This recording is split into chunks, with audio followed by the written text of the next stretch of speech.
गद्दी पर एक इकोनॉमिस्ट बैठा हुआ था, एक पढ़ा लिखा इंसान बैठा हुआ था, एक सेंसिटिव इंसान बैठा हुआ था, जो इंसान देश की फिक्र करता था, जो इंसान देश के लोगों की फिक्र करता था।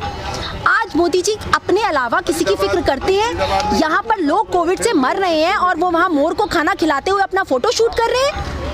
मजाक बना के रखा हुआ है। उन्हें सिर्फ अपनी देह के अलावा, उसको सजाने के अलावा उनको कुछ और काम ही नहीं है। वो अपने गेटअप ही चेंज करते रहते हैं। लोगों को हायर कर रखा है उन्होंने वीडियोस बनाने के लिए, फोटो शूट कराने के लिए। किस तरह के प्रधानमंत्री हैं ये? देखिए, आपकी पर्सनल चॉइस है, हम उसको मना नहीं करते, आप जो मर्जी करिए, आपको जो अच्छा लगता है। लेकिन क्या इस वक्त देश इस स्थिति में है ये सब करने के लिए?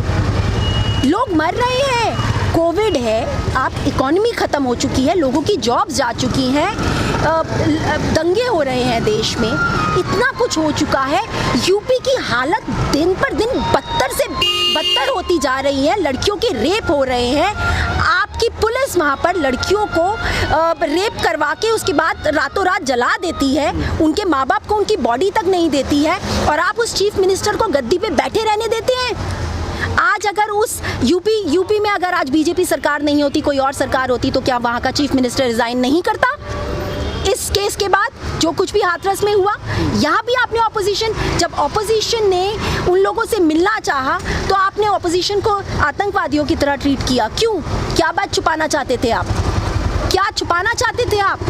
वो चिन्मयानंद जो लड़कियों को मोलेस्ट करता रहा, आज वो बाहर है और वो लड़की अंदर, और उसका बयान चेंज हो गया। क्यों? क्योंकि आप इतने पावरफुल हैं, आप कुछ भी कर सकते हैं। क्या हुआ उन्नाव वाली लड़की का? क्या हुआ सेंगर का अभी तक? क्या सेंगर को सज़ा मिली अभी तक? पूरा का पूरा परिवार ख़त्म हो गया उस लड़की का। सब कुछ यूपी में ही क्यों होता है? और वो यूपी में बैठे हुए जो चीफ मिनिस्टर साहब हैं, जो इतने बड़े क्रिमिनल हैं, वो ये बोलते हैं कि मैंने तो यूपी में राम राज्य बना के रखा हुआ है। कौन से राम हैं आपके?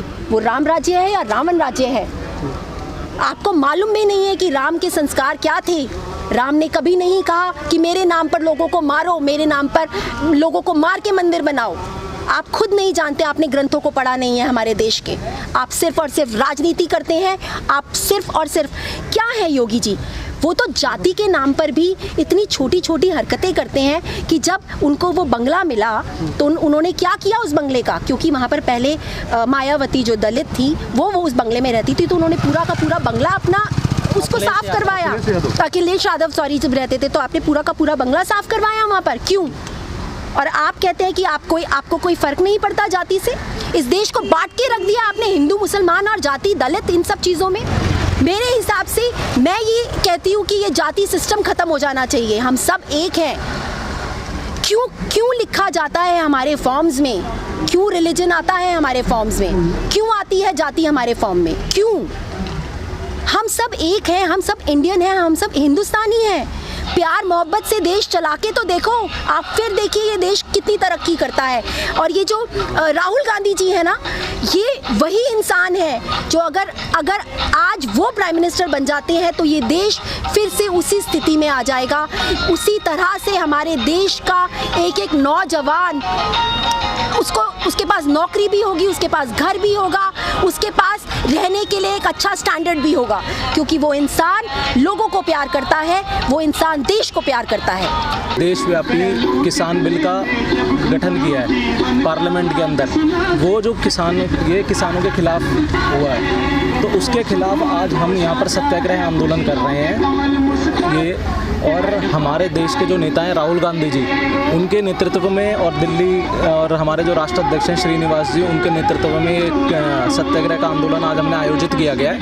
और इस आंदोलन के तहत आज हम मोदी सरकार को ये चेतावनी देना चाहते हैं कि अगर इन्होंने अपना जो बिल जो है वो वापस नहीं लिया और राष्ट्रपति के थ्रू अगर ये वापस नहीं किया तो ये आंदोलन यहीं नहीं रुकेगा, ये पूरा देशव्यापी आंदोलन के तौर पे फैला जाएगा। लगातार हम देख रहे हैं कि इस बिल का जो विरोध है वो पूरे देश में हो रहा है और बड़ी जो है तादाद में लोग इसका विरोध कर रहे हैं, लेकिन सरकार जो है अपने फैसले से ज़रा से भी टच से मच हटती हुई नहीं दिख रही। सरकार तो जिद्दी हो चुकी है। सरकार ने आज तक देश में जितने भी फैसले लिए हैं, जो भी संसद में जो भी कानून पारित करे हैं, वो देश के खिलाफ कानून आज तक पारित किए हैं। तो सरकार और मोदी और ये बीजेपी के जो हमारे जो प्रधानमंत्री हैं, उन प्रधानमंत्री जी ने भी प्रधानमंत्री ने एक ज़िद्दी फैसला कर रहे हैं जो देश के कानून के खिलाफ है और उसका खामियाजा इनको भुगतना पड़ेगा आने वाले चुनावों में। शुभ जी, लगातार देखा हमने पिछले 6 साल में जो बिल पार्लियामेंट से पास किए गए, ज़्यादातर बिल उनमें से वो कंट्रोवर्सी का जो है वो वजह रहे हैं।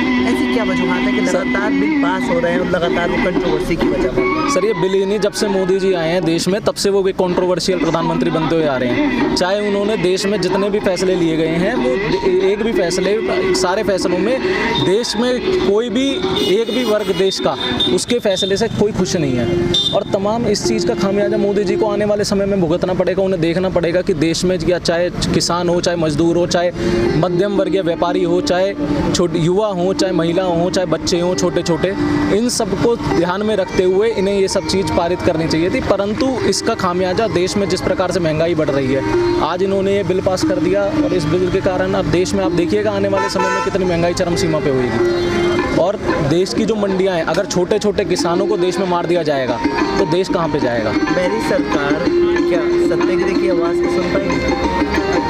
सर, सत्याग्रह की आवाज़ तो हमारे क्रांतिकारी इतिहास से लेके आज तक के दौर में सत्याग्रह एक देशव्यापी आंदोलन के तौर पे शुरू हुआ था। महात्मा गांधी जी ने इसकी शुरुआत करी थी। जब देश से अंग्रेज़ों को भगा दिया तो इन काले चोरों को सरकार से भगाने में कितनी देर लगेगी देश की जनता को? बस देश की जनता को जागरूक करने की देर है और जागरूक देश की जनता होने वाली है आने वाले समय में। जिस तरह के हालात बन रहे हैं, एक वक्त पहला भी हमने देखा था कि पहले टर्म में भी इस तरह की चीज़ें बनी थी, लेकिन चुनाव आते आते वो चीज़ें जो वो चीज़ों को कांग्रेस वोट में नहीं कन्वर्ट करा पाई। इस बार यूथ कांग्रेस या कांग्रेस इस तरह की क्या चीज़ें लोगों को, इन मुखालफत को वोटर्स में अपने लिए कन्वर्ट करा सकती? सर, वोटर जिस हिसाब से देश के अंदर मुझे लग रहा है कि देश का बच्चा एक नौजवान महिला जितनी भी है, ये एक चीज़ समझेगी कि देश के अंदर जिस प्रकार से माहौल गूंज रहा है और मोदी सरकार के खिलाफ, चाहे महंगाई का मुद्दा हो, चाहे बेरोजगारी के खिलाफ आवाज़ हो, चाहे किसी भी प्रकार की वो, परंतु एक देश में एक माहौल बन रहा है कि मोदी जी के खिलाफ,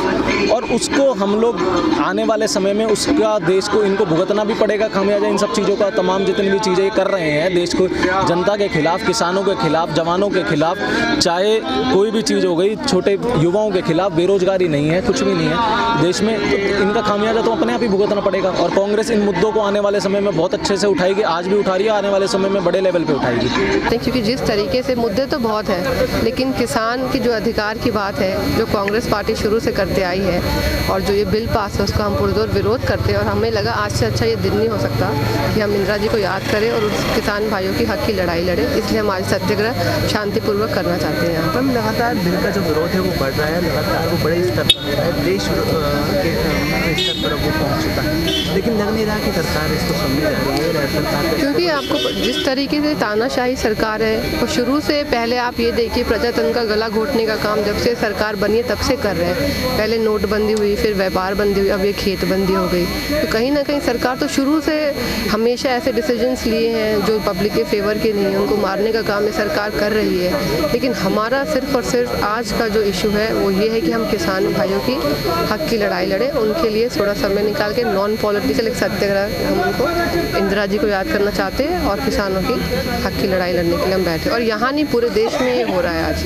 AICC की सरकार पर लगातार इल्ज़ाम लगा है कि वो बहरी हो चुकी है या बहरा होने की कोशिश कर रही है, उसकी जनता की आवाज़ नहीं पहुँच रही। क्या सत्याग्रह की आवाज़ उस तक पहुँच पाएगी? देखिए, हम पूरे देश में इसीलिए आज सत्याग्रह करें और हम आगे भी करते रहेंगे। अभी आने वाले दिनों में लगातार चलते रहेगा। कभी ना कभी तो सरकार को सुनना पड़ेगा, क्योंकि आप कब तक लोगों की आम बातों को इग्नोर कर सकते हैं। तो ये हमारा आज का नहीं है, ये हम फिर बैठेंगे यहाँ पे, आपसे हम फिर मिलेंगे।